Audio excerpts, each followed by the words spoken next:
ẹ mọ̀ yìí pé àti àná làwa ti gbọ́ ṣó ti yé yín but àwọn ò sọ síta but mo ní choice láàárọ̀ yìí láti sọ ṣó ti yé yín sì àti àná làwa ti mọ̀ ṣé kò yé yín but àwọn ò sọ síta but Délé ò tí wálé gangan wọn ò tí fi Délé sílẹ̀ ó ní àwọn ilẹ̀ kan tó máa gbà lọ́wọ́ ẹ̀ ó ní àwọn kan tó sì máa san ó sì ní àwọn owó tó máa san wọn ò kàn déédéé fi sílẹ̀ bẹ́ẹ̀ yẹn ṣé mo yí pé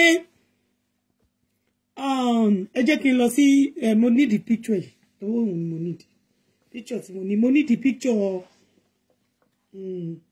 wòlíì yín tó jẹ́ ex-convict ni tó bá ti kúrò nínú convict ṣe ní sìn tó ti kúrò nínú prison tó bá ti kúrò nínú prison ó máa di ex-convict ṣé kò yé yín ìyẹn ò ń ṣe hallelujah nínú yẹn ex-convict ni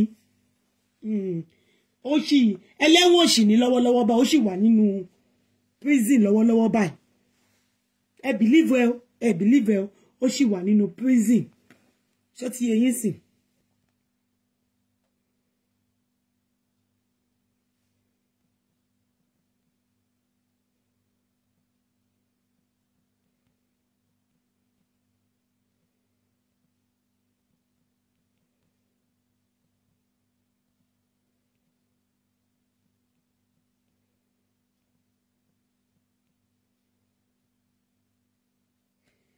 ẹ believe o eléyìí ò ń ṣe yes you can love him let me tell you one thing that you guys don't understand you can love him let me tell you one thing some people love criminal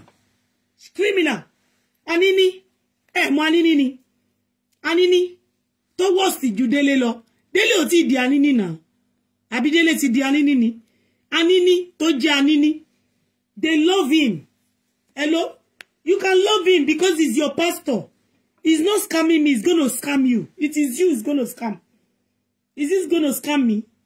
Kò scam me.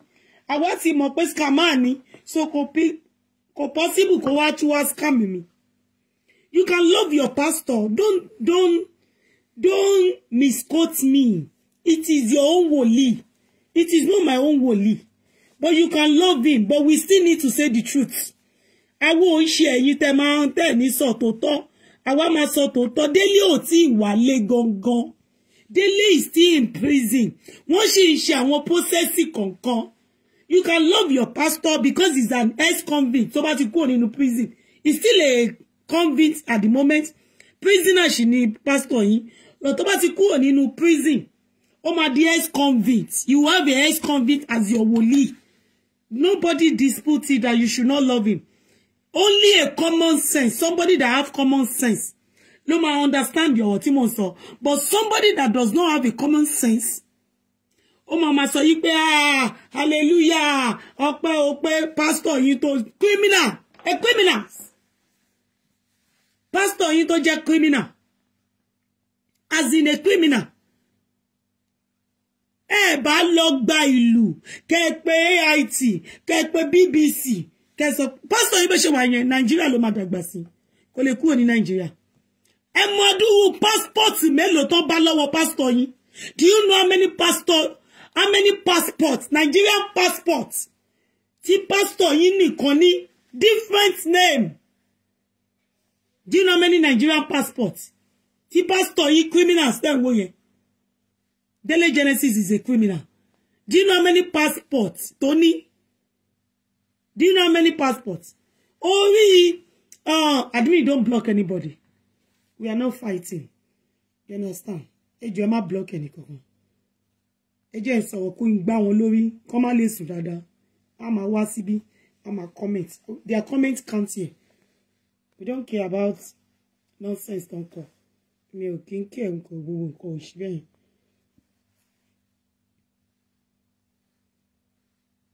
Má bínú mi iṣẹ́ ẹ̀ṣọ́ yẹn mi dẹ̀bi pé àdúmì gan tí ṣe mi iṣẹ́ ẹ̀ṣọ́ ìyá mi dẹ̀mọ̀ṣá má bínú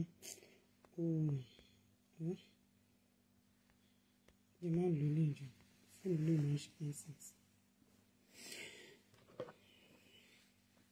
If truly is out, he's supposed to be sober. He can never be sober. This is the second time. Tí Délé máa lọ sẹ́wọ̀n. Délé can never be sober. Ó sì máa lọ. Do you know that pé Délé ní problem? Ó ní ẹ̀sùn gan. Ó sì máa lọ sẹ́wọ̀n sí. This is not the last ẹ̀wọ̀n tó máa lọ. Ẹ sì máa rí pé ó sì máa lọ sẹ́wọ̀n sí. It's not a cause, because ọ̀dọ̀ ẹ̀yin máa wò bí we are cursing him. We are not cursing him. This is not a cause. Ó sì máa lọ ẹ̀wọ̀n sí ni. Ṣé kò yé yín?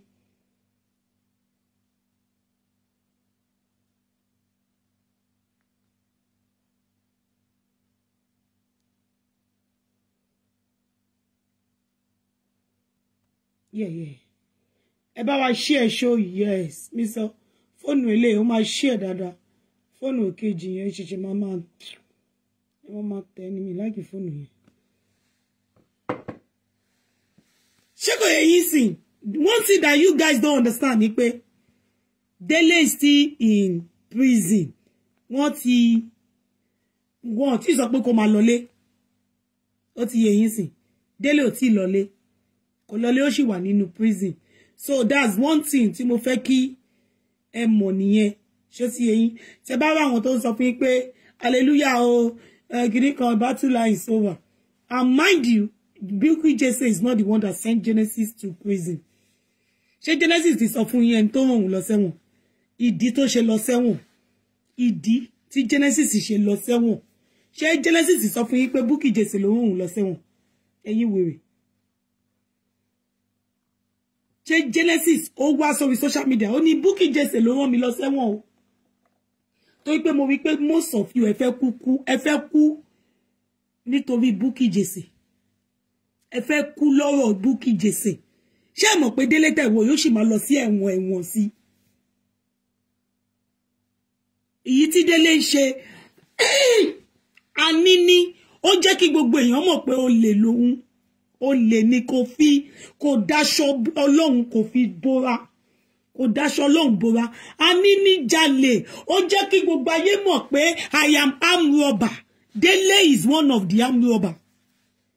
Ó kàn mú aṣọ Celestia ó dàbòrà ni.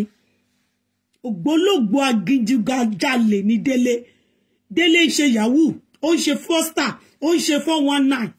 Kò sí nǹkan tí ó ń ṣe. Ó tún ṣe àwọn yahoo plus.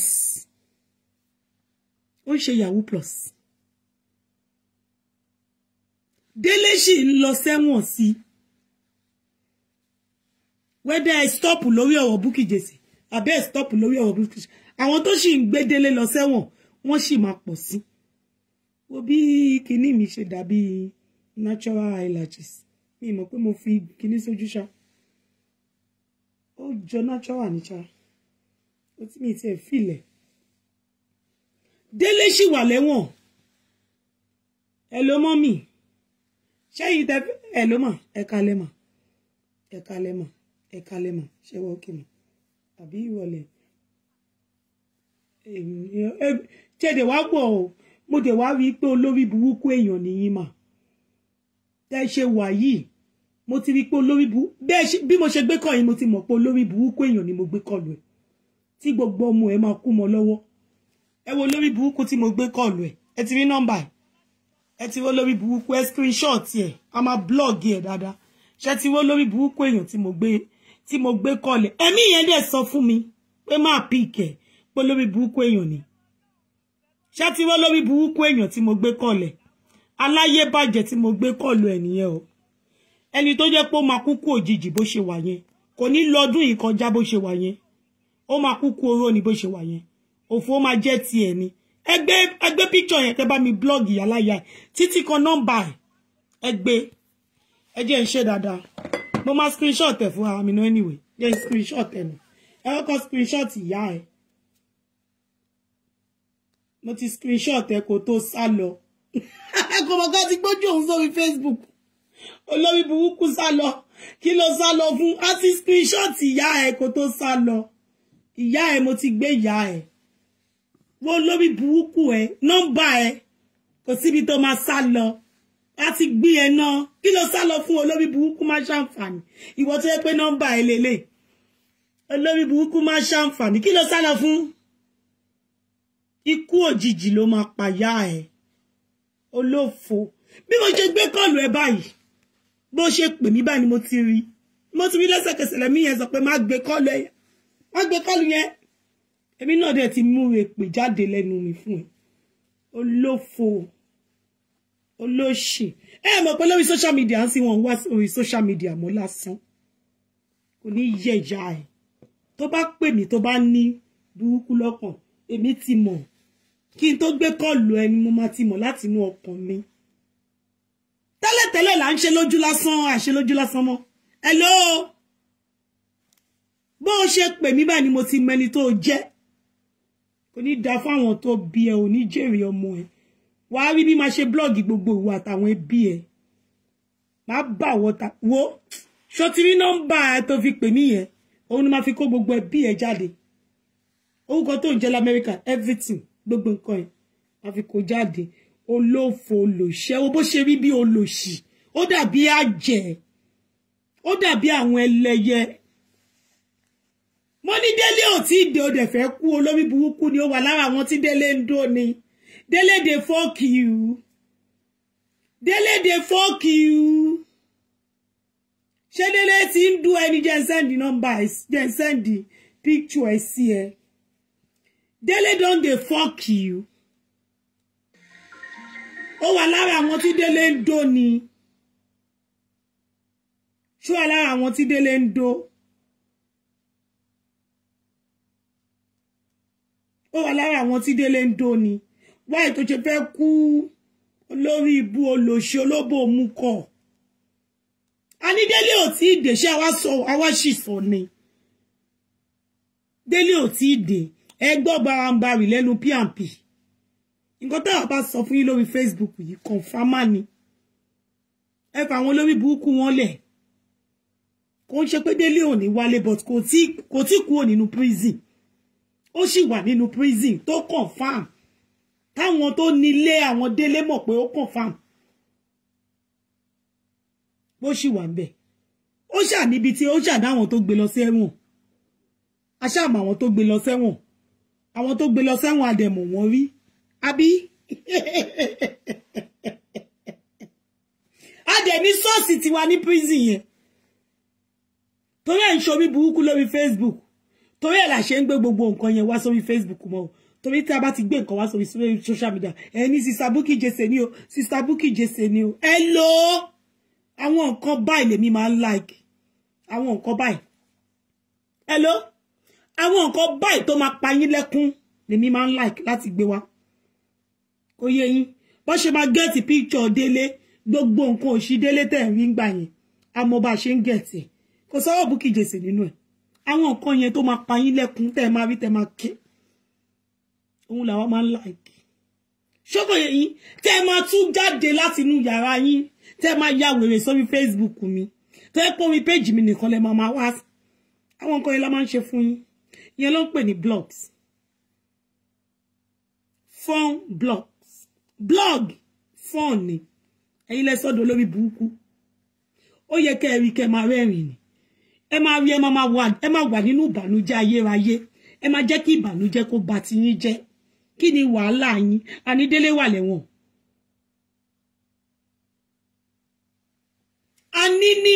anini gangan nígbà tá níní jalè anini ó jẹ́ kí gbogbo ayé mọ̀ pé lè lòun Délé is a 419 ó wà lára àwọn yahoo ó ń ṣe yahoo plus Délé tó ń ṣe babaláwo a máa gbọ́n babaláwo ẹ̀wà náà kó confirm Délé tó ní babaláwo abẹ́ ti yá wèrè Délé wo ta ni Délé ta ló mọ̀ rí ní Nàìjíríà Délé yahoo maker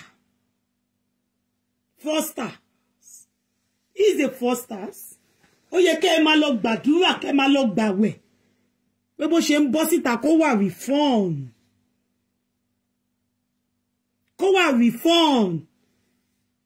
no ó sì wà ní ó sì kò tí bọ́ síta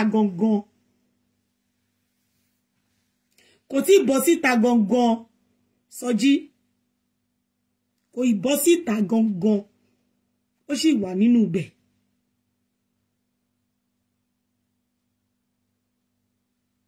ẹ̀yin wèrè tẹ́ ń ṣe bó lórí burúkú ayé yín ti bàjẹ́ ni.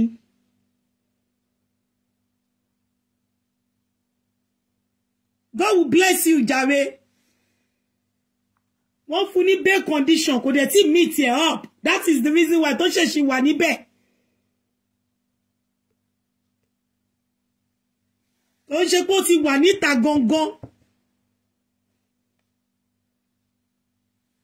Wọ́n ti grant the bail ẹ̀ gbogbo àwọn condition tó máa meet yẹn kò tí meet ẹ̀. Ó sì náà àwọn nǹkan tó máa gbà. Ó ṣe pé ó ti bọ́ síta. Tó bá fúnyàn ní bail. Tó dẹ̀ fi condition sí. You have to even go in this country. Tó bá fún ẹ ní bail. Tó bá fún ẹ ní àwọn condition lé lórí. You need to meet up with the condition before you are out. Sọjí o ṣá mọ̀ gbogbo ẹ̀. You need to meet up with the condition before you are out.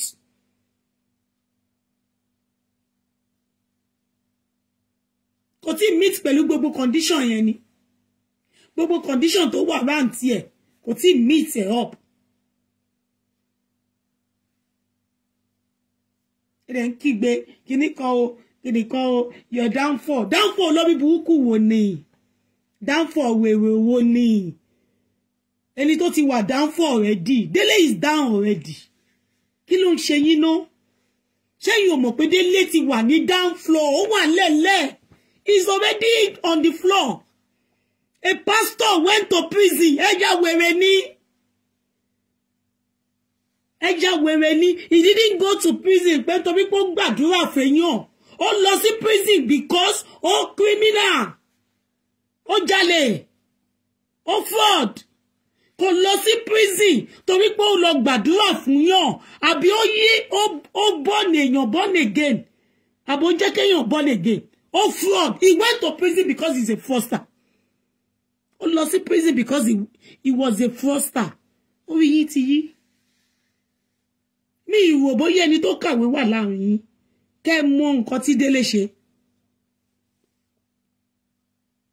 Délé tó tẹ́ pè ní pastor yín. Ó lọ sí prison because he fraud somebody. Ó fraud èèyàn. Ẹ wá times ẹ̀ pé ó dún ẹni yẹn ni. Another case tún jókòó lẹ̀ fún. Àìmọye case tó tó lẹ̀ fún. Gbogbo wọn ló máa lọ́ti jọ ní relationship nìyẹn o. Gbogbo àwọn case yẹn wọ́n dó wọn ni. Gbogbo àwọn èèyàn tí Délé fraud ó dó wọn ni. Wọ́n jọ ń dóra wọn ni. Tí case ẹ bá ṣe ń jáde lẹ́yọ kọ̀ọ̀kan tó lọ sí court tó lọ sí prison ẹ máa tún sọ pé ó ń dó wọn náà ni.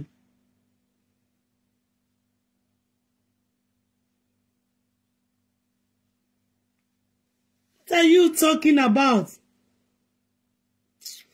Mama dá Ẹsábọ̀dù lóhùn èèyàn ṣé yẹn jẹyàn Ẹsábọ̀dù jẹyàn nígbà tí Délé wà ní prison gan sọ pé òun talk to his son.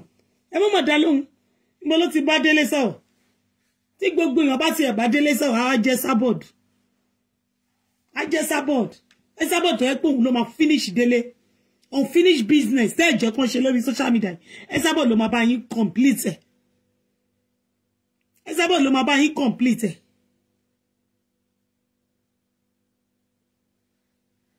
Mo ló ti fẹ́ rí. No, àwọn bẹ́ẹ̀lì yẹn ó máa require àwọn lẹ̀. Àwọn bẹ́ẹ̀lì yẹn lágbára. Ẹ máa rí bó ṣe ń lọ. Àdúrà tèmi ni pé kó change. Àdúrà tèmi ni pé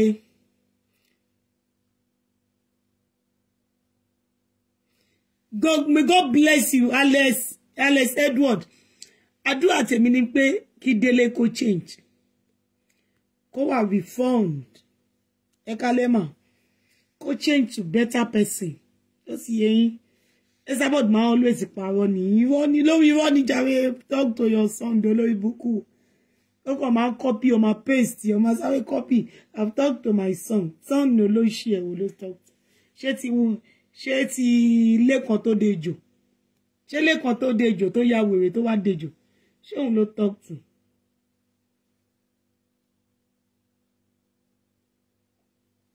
Bukky Jesse is happy already. Mrs. Bukky Jesse is happy already. Nobody can take Bukky Jesse happiness out. Ele? Bukky Jesse is happy already. Bukky Jesse is not an ex-convict. Your pastor is an ex-convict. Genesis is a ex-convict. Ex-convict. Ṣọ́ọ̀ṣì ẹni tó ti lọ sẹ́wọ̀n rí. Ṣọ́ọ̀ṣì ẹlẹ́wọ̀n lẹ́ ń lọ. Tẹ́ bá ń gbọ́ ṣọ́ọ̀ṣì yẹn, pastor ọbẹ̀ ẹlẹ́wọ̀n ni. Pastor yẹn ẹlẹ́wọ̀n ni. Pastor ẹlẹ́wọ̀n.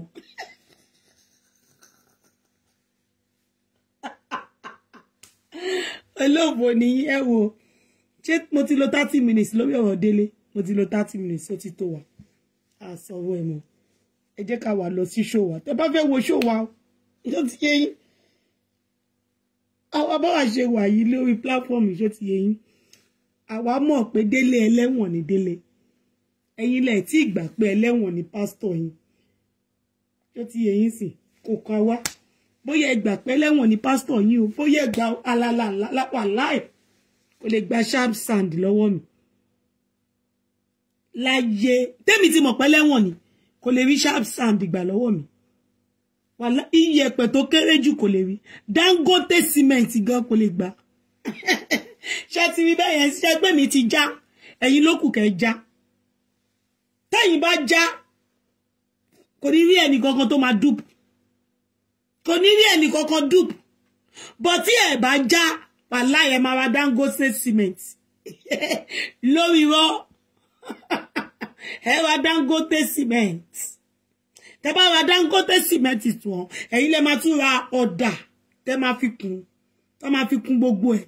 Ẹ̀yin lẹ máa tún ra èmi ra Dangote cement fún pastor ẹlẹ́wọ̀n. Ọlọ́run ò ní jẹ́.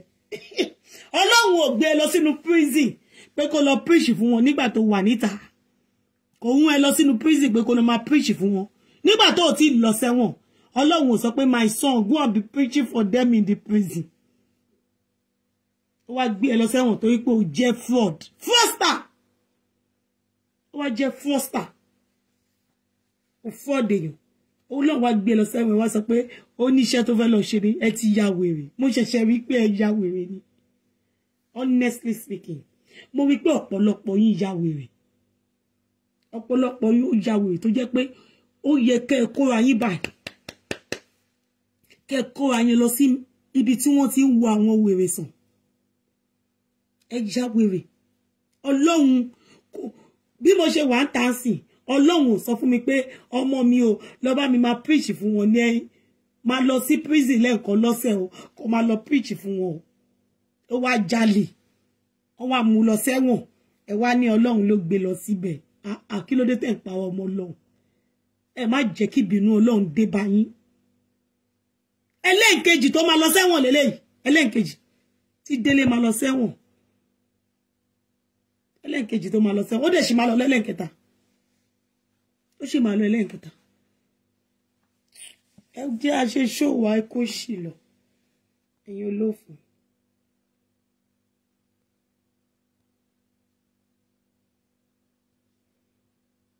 Ẹ̀yin táyé yín ti bàjẹ́. Ṣé mo pé lánàá tí gẹ́ẹ̀ tuntun yẹn dé Esabod sáré sékè ni. Esabod Bandije ń bọ̀ Bandije ó ń bọ̀ wá fún ìyá ẹ̀. Bandije ń bọ̀ wá fún ìyá ẹ̀. Wà fẹ́ ńlá. Iná battery go off nígbà mo plug kettle. Ní gbogbo àǹdí battery go off. Ẹni mo pọ̀ yẹ ipò àti nọ́mbẹ̀ mo pe àwọn àgbààgbà wa ṣe mọ̀ pé ìran lába wọn kò ju mẹ́ta náà lọ. Ewé nation Iron Lady Esabod má ní òun fún yín ní àbọ̀ kìíní. Báwo ni ọkọ mi àárín Ọládìyìn ó kú ìnáwó? God bless you. Mo bá pè wọ́n ní family wa bó jẹ́ bàbá kí n fi ọ̀rọ̀ sílé ọlá gan-an kí n fi lè. Ẹni sùn kí n tó láwọn tí mo pè. Kí n tó play kìíní. Ẹ jẹ́ ká lọ sọ́dọ̀ àwọn ẹ jẹ́ ká lọ sí ọ̀dọ̀ Tọ́pẹ́ Adé ọmọ tó wọ́n yà láyà gbogbo yín iṣẹ́. Kò wọ́n yà láyà gbogbo yín pátápátá kò wọ́n yà láyà yín. Ẹ mọ̀ pé àwọn ilé ọmọ Èkó ni. Kò wọ́n yà láyà gbogbo yín pátápátá ló bá mú Tòkunbọ̀. Ẹ mọ̀ pé Tòkunbọ̀ ló gbé kíní ìjáde. Ṣé mọ̀ pé Tòkunbọ̀ ló gbé, wàá mọ̀ pé blogger ju blogger lọ. Ṣé mọ̀ pé wọ́n ló ráìtì ọmọdé ló gbé picture ẹ̀ sí, ó bá mú tọmọ ẹ̀, ó mẹ́jẹ̀ papọ̀ fún ẹ. Tina ti kú o, ó ti rest in peace. Ẹ̀yin náà rí bẹ́ẹ̀ yẹn. Kò ṣọ̀hún re tó bá dọ̀hún, kò ṣọ̀hún re o. Ó bá tiẹ̀ bí bá mi gbé Bùnmi, màá send photo Bùnmi sí ẹ àti ti gbogbo àwọn Jedi Jessica. Ó ní ìyẹn lọ́wọ́ ni, abẹ́ send ẹ. Ọmọ sister Bukky Jesse, èyí tó bá jẹ́ age mate ẹ̀. Èmi ní ẹ má gbé kúrò lórí Facebook o. Ẹ má gbé kúrò lórí Facebook o. Torí babaláwo máa jáde lórí page. Bandije ń bọ̀, babaláwo, a máa gbé babaláwo jáde tó máa jáde lórí page. Ẹ mọ̀ Anamáyọ̀wá Anamáyọ̀wá the boss. Babaláwo máa jáde lórí ibẹ̀ tó máa ṣe baba show fún Jedi, Jessica àti Joy, ọmọ grandchildren mẹ́tẹ̀ẹ̀ta pátápátá.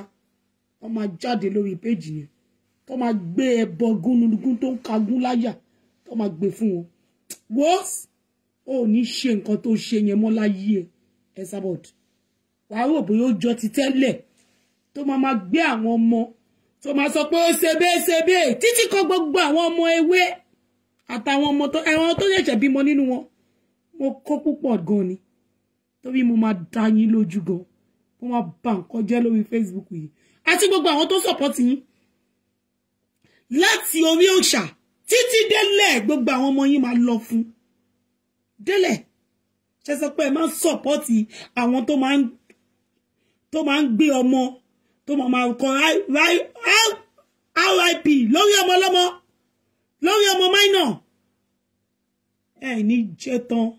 Máa make sure pé ẹ sunkún lórí social media yìí. Ẹ̀yin abiyamọ tẹ́ ń tẹ̀lé Esabod, ẹ sunkún kòrò lórí àwọn ọmọ yín lórí Facebook yìí.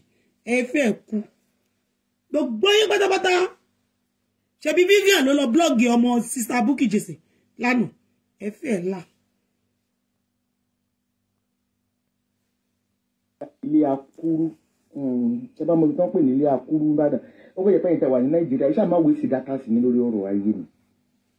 Ẹ jọ̀ọ́ nítorí Ọlọ́run. Bóyá ká tiẹ̀ ṣe gúrùpù ní dátà sí láti mọ̀ pín dátà sí fún yín. Torí wíwá mi yóò mọ̀ ṣe léraléra. Torí mi ìyẹn gangan mo fi pè wọ́n. Nígbà mo wá pè wọ́n wá ní pé kí n pe bàbá ilé akúrú ní kò bọ́mọ jẹ́. Mo bá ìmísìlèmí yìí, mo bá pè dàrẹ́tì pé bàbá ikújọ́ mẹ́ta sá o. Ọmọ mi Tòkunbọ̀ bó ló wà látijọ́. Mo ní mo gba spiritual ni. Mo ní mo gba spiritual ni. Mo bá ní kí mọ́mọ́ tójú bọlé kiri mọ́.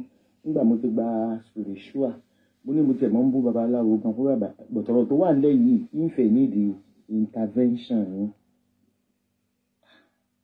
Ọ̀rọ̀ wá ní kí n hold on. Mo bá ń gbọ́ Ifá Olókun asọ̀rọ̀ dayọ̀. Àtórí ẹni tí yóò tún wọn ṣe olùmúlọ́tún ọ̀nà kan lósì. Àárín Ifá gangan ni ìsálú ọ̀run. Làhán mi ni bàtà ń kí lódù òfẹ́. Mo ní bàbá kí lẹ rí. Ó ní Ifá ń kìlọ̀ fún mi. I love you too, man.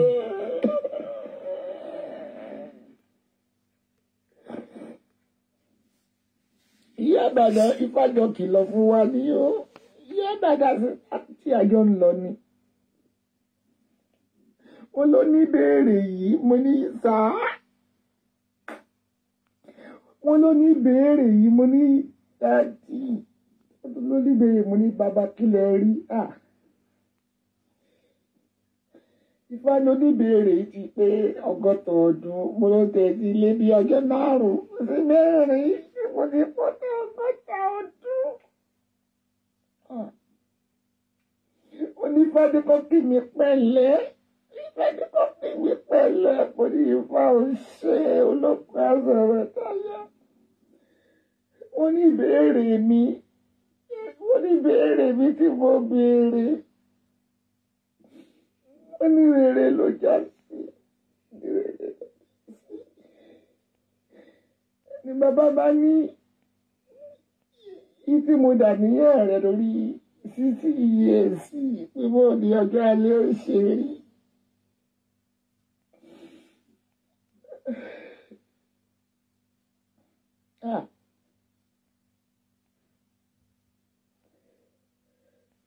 ìyá àgbàdo mo ti wà lórí láìní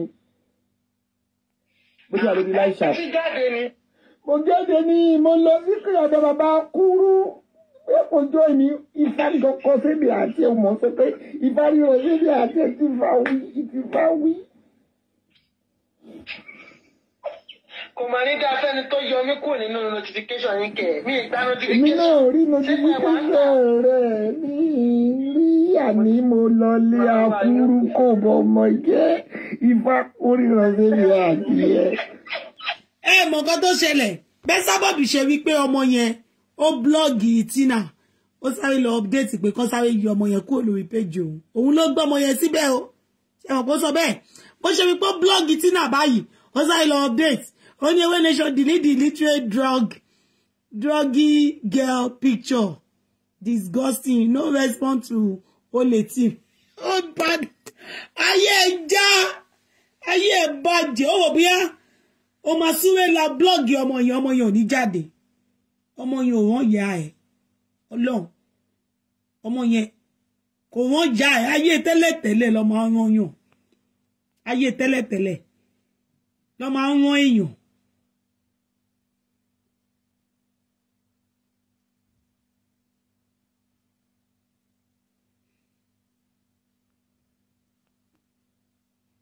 ayé tẹ́lẹ̀tẹ́lẹ̀ ló máa ń rán yàn ayé tẹ́lẹ̀tẹ́lẹ̀ òun ló máa ń rán yàn ọmọ yẹn ò rán ìyá ẹ̀ kí á ló lọ gbọ́ ọmọ ẹ̀ síbẹ̀ ni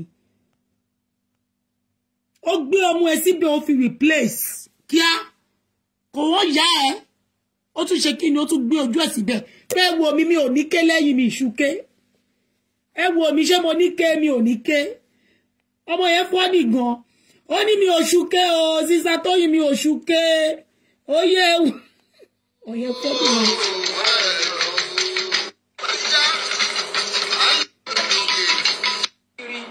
Ó gbẹpa síbẹ̀. Ó gbẹpa ní o. Mi ò ṣúké o. Iṣẹ́ mi lábíyá o. Mi ò fi fóòmù sí o. Òun rè má yẹ fọwọ́ sí. Ọmọ kan wà, ó ní tóun bá jó fún 10 minutes. Ó ní abíyàwó máa rìn ní. Ó máa rùn ní. Ẹ jọ sómi wà ń bẹ̀. Kò sómi bẹ́ẹ̀ ó gbẹ síbẹ̀. Ìyálà ìyá tó kún bọ̀ kẹ̀. Ó forí bẹ́ẹ̀ ni wọ́n bí re. Tábà gbá wọn mú bá máa ja wọn wẹ́lẹ́wẹ́lẹ́. Ṣé o gbọ́ tó kú bọ̀?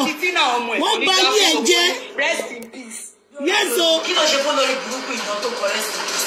Èmi ò mọ nǹkan táwọn ọmọ ẹ̀ ṣe fún tó fẹ́ gbé wọn sí lójijì. Kí ló ṣe fún lọ́tọ̀ kọ rest in peace? Àlẹ́ mi ò mọ nǹkan táwọn ọmọ ẹ̀ ṣe fún tó fẹ́ pa wọ́n lójijì. Ṣé o gbọ́? Ó gbóhùn yẹn báyìí. Ṣé kò sí ké? Jẹ́ kí n wẹ̀ yẹn. Kò sí ké o. Kò ní ké o. Ṣé ò sí ké lẹ́yìn o? Kò sí ké o. Ẹ̀yin ẹ̀ jẹ́ kí n rò ní. Ẹ̀yin ẹ̀ mo tún tẹ̀ yìí. Ṣé ò sí ké lẹ́yìn o? Tó lè lò fò ní ké o. Olórí burúkú ni wọ́n ti ẹ̀. Ẹ bá mi gbé píkṣù ẹ̀ jáde. Píkṣù ẹ̀ ní kẹ́ bá mi gbé jáde. Ẹ bá mi gbé píkṣù ẹ̀ jáde. Píkṣù ẹ̀ ní kẹ́ bá mi gbé. Ẹ bá mi lọ gbé píkṣù wèrè. Ká fún ní popularity olórí burúkú ó lọ sọ fún ìyá ẹ̀. Ìjọ tí ìyá ẹ̀ máa stop madness ọmọ òfò ọmọ tí ìyá ẹ̀ máa kú mọ́ lọ́wọ́. Kò súnkẹ́ o. Kò ní ké. Ó sẹ́ẹ̀tì bàjẹ́. Ṣé o ti rí? Kò ní kún àgbọ̀n. Kò ní kún ńlá. Kò lójó tí kò ló pàdé o bíi ti Tina. Kò ló pàdé.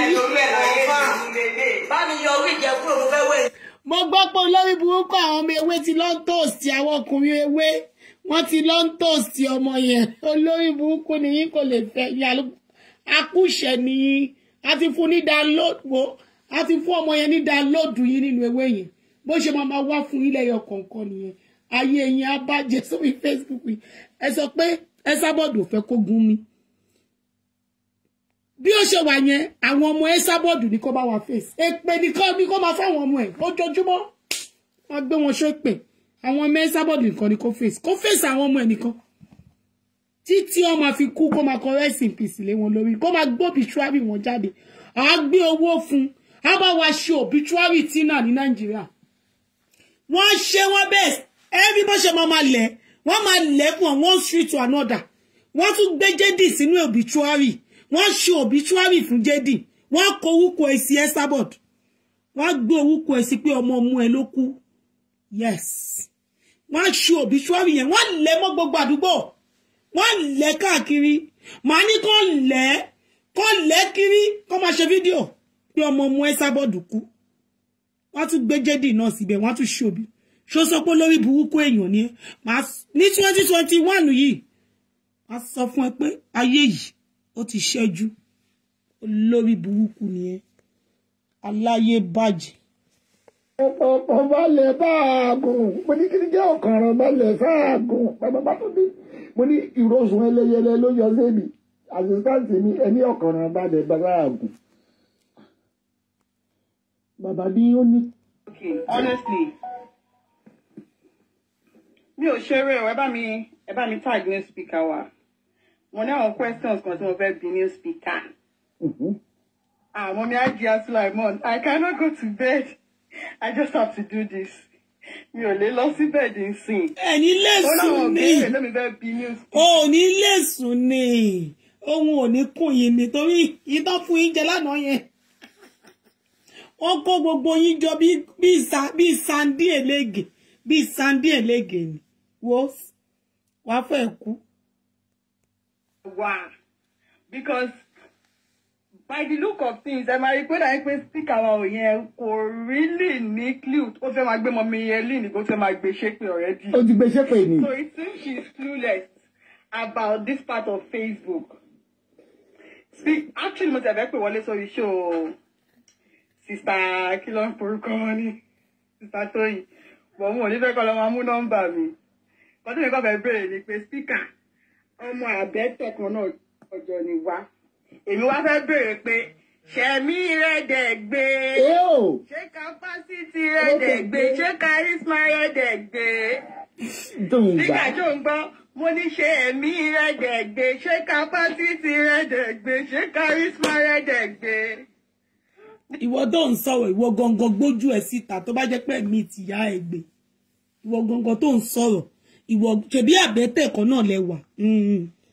Ìwọ tó ń sọ̀rọ̀ gangan tó bá mọ̀ pé charisma ẹ gbé ojú ẹ̀ síta.